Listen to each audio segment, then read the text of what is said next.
ಚಿತ್ರದುರ್ಗ ಜಿಲ್ಲೆಯ ಐತಿಹಾಸಿಕ ದೇವಸ್ಥಾನಗಳಲ್ಲೊಂದಾದ ಶ್ರೀ ಚಳ್ಳಕೆರೆಮ್ಮ ದೇವಸ್ಥಾನವು ಈ ಭಾಗದ ಬುಡಕಟ್ಟು ಸಂಸ್ಕೃತಿಯ ಪ್ರತೀಕವಾಗಿದೆ. ತಾಲೂಕಿನ ಚಳ್ಳಕೆರೆಮ್ಮ ದೇವಿ ಕರ್ನಾಟಕ ರಾಜ್ಯವಲ್ಲದೆ ಆಂಧ್ರ ಪ್ರದೇಶದವರೆಗೂ ಲಕ್ಷಾಂತರ ಭಕ್ತರನ್ನು ಈ ದೇವಿ ಆರಾಧಕರಾಗಿದ್ದಾರೆ. ಚಳ್ಳಕೆರೆ ಮೊದಲಿಗೆ ಕುಗ್ರಾಮವಾಗಿದ್ದು ಈ ಗ್ರಾಮಕ್ಕೆ ದೊಡ್ಡೇರಿ ತಾಲೂಕು ಕೇಂದ್ರವಾಗಿತ್ತು. 1881-82ರಲ್ಲಿ ಮೈಸೂರು ಮಹಾರಾಜರು ಚಳ್ಳಕೆರೆಯನ್ನು ತಾಲೂಕು ಕೇಂದ್ರವನ್ನಾಗಿ ಬದಲಾಯಿಸಿದರು ಎಂಬುದು ಇತಿಹಾಸ ಹೇಳುತ್ತದೆ. ಮೈಸೂರು ಅರಸರ ಕಾಲದಲ್ಲಿ ದೊಡ್ಡೇರಿ ಮತ್ತು ಚಳ್ಳಕೆರೆಯಲ್ಲಿ ಕಾಗದ ಮತ್ತು ಬಳೆ ತಯಾರು ಮಾಡಲಾಗುತ್ತಿತ್ತು.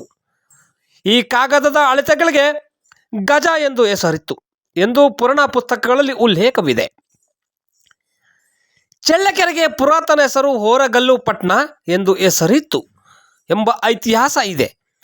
ಹೋರೆಗಲ್ಲು ರಾಜ ಪರಶುರಾಮ ನಾಯಕರು ದೊಡ್ಡೇರಿಯಲ್ಲಿ ಆಡಳಿತವನ್ನು ನಡೆಸುತ್ತಿದ್ದರು.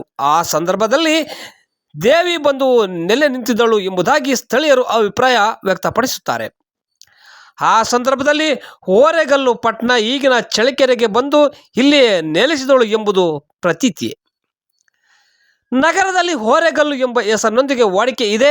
ಈ ದೇವರ ಹೆಸರನ್ನು ಸಂಕ್ಷಿಪ್ತವಾಗಿ ಕಲ್ಲುಕೇರಿ, ಚಳ್ಳಕೇರಿ, ಚಲ್ಲಕಾರಿ, ಚಳ್ಳಕೇರಿ, ಚಳ್ಳಕೆರೆ ಎಂದು ಹೆಸರು ಬಂದಿದೆ. ಈ ಹೆಸರು 16ನೇ ಶತಮಾನದಲ್ಲಿ ಇತಿಹಾಸದಲ್ಲಿ ಕಂಡುಬರುತ್ತದೆ.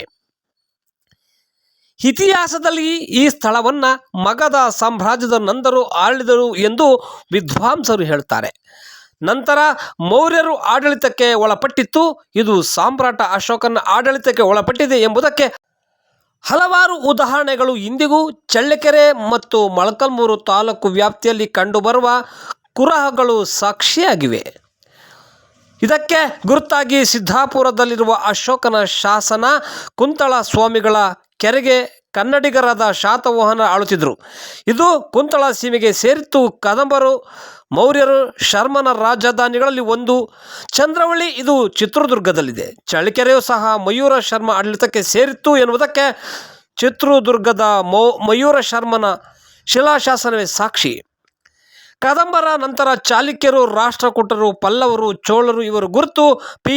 ಮಹಾದೇವಪುರ, ಕಸವಿಗೊಂಡನಹಳ್ಳಿ, ಓಬಳಾಪುರ, ದೊಡ್ಡೇರಿ, ದೊಡ್ಡಹುಳ್ಳರ್ತಿ, ಚೋಳೂರುಗಳಲ್ಲಿರುವ ಶಿಲಾಶಾಸನಗಳು 13ನೇ ಶತಮಾನದಲ್ಲಿ ಹೊಯ್ಸಳರು ಆಡಳಿತಕ್ಕೆ ಸೇರಿತ್ತು.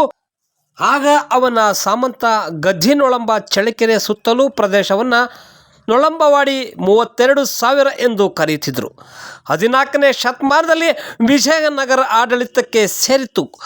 ಕಾಟಪ್ಪನಹಟ್ಟಿ ಇಲ್ಲಿಯ ಚಿಕ್ಕದಾದ ಕೋಟೆಯು ಕೊತ್ತಲವು ಸಹ ಚಳ್ಳಕೆರೆ ನಗರದ ಈಶಾನ್ಯದಲ್ಲಿದೆ. ಕಾಟನಾಯಕರು ಮನೆತನದವರು ಇರೋ ಮದಕರಿ ನಾಯಕ ವಂಶಸ್ಥರು ಇದೀಗೂ ಕಾಟಪ್ಪನಹಟ್ಟಿಯಲ್ಲಿ ಇದ್ದಾರೆ. ಚಳ್ಳಕೆರೆಮ್ಮನವರ ದೇವಸ್ಥಾನ ದೊಡ್ಡ ಮದಕರಿ ನಾಯಕರ ಕಾಲದಲ್ಲಿ ಕಟ್ಟಲ್ಪಟ್ಟಿದೆ ಎನ್ನಲಾಗಿದೆ. ಚಳ್ಳಕೆರೆಮ್ಮ ಮೊದಲಿಗೆ ದೊಡ್ಡೇರಿಯಲ್ಲಿ ನೆಲೆಸಿ ನಿಂತಿದ್ದಳಂತೆ. ಚಳ್ಳಕೆರೆಮ್ಮ ಬಗ್ಗೆ ಇತಿಹಾಸವೇ ಹೇಳುತ್ತಿದೆ.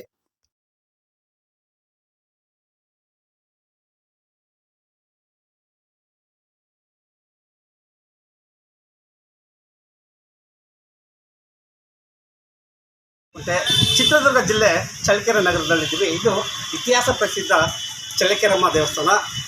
5 ವರ್ಷಕ್ಕೊಮ್ಮೆ ಇಲ್ಲಿ ಜಾತ್ರೆ ನಡೀತದೆ. ಇಲ್ಲಿದ್ದ ಎಲ್ಲೇ ಮಕ್ಕಳು 5 ವರ್ಷಕ್ಕೊಮ್ಮೆ ನಡೆಯೋ ಜಾತ್ರೆಗೆ ಬರ್ತಾರೆ. ಹಾಗೆ ತವರು ಮನೆ ಹುಡುಗರೆ ಕಾಣೋಗ್ತಾರೆ. ನಿಜವಾಗ್ಲೂ ತುಂಬ ಪವರ್ಫುಲ್ ದೇವರು ಚಳ್ಳಕೆರೆಮ್ಮ ದೇವಸ್ಥಾನ. ನಾವು ಬಂದಿದ್ವಿ. ಪ್ರತಿ ಮಂಗಳವಾರ ಹಾಗೆ ಶುಕ್ರವಾರ ವಿಶೇಷ ಪೂಜೆ ಇರುತ್ತೆ. ಮಂಗಳವಾರ ಶುಕ್ರವಾರ ಪ್ರತಿದಿನ ಒಂದಲ್ಲೊಂದು ವಿಶೇಷ ಪೂಜೆ ಇರುತ್ತೆ. ಹೂವಿನಿಂದ ಹೂವುಗಳಿಂದ ಅಲಂಕಾರ ಆಗಿರ್ಬೋದು, ಕುಂಕುಮ ಬಳೆ ಅಲಂಕಾರ ಆಗಿರ್ಬೋದು, ನಾನಾ ಥರದ ಸಿಂಗಾರಗಳಿರ್ತಾಳೆ ಚಳ್ಳಕೆರೆಮ್ಮ ತಾಯಿ. ಎಂಗಳೂರು ಇದು ಬಳ್ಳಾರಿದೆ ಈ ಚಳ್ಳಕೆರೆಮ್ಮ ನಗರ ದೇವತೆ. ನಂಬಿ ಎಂದೂ ಕೈ ಬಿಡೋದವಳು ನಮ್ಮ ಚಳ್ಳಕೆರೆಮ್ಮ. ಆ ತಾಯಿ ಎಲ್ರಿಗೂ ಒಳ್ಳೇದು ಮಾಡಲಿ, ಎಲ್ರಿಗೂ ಒಳ್ಳೇದಾಗಲಿ.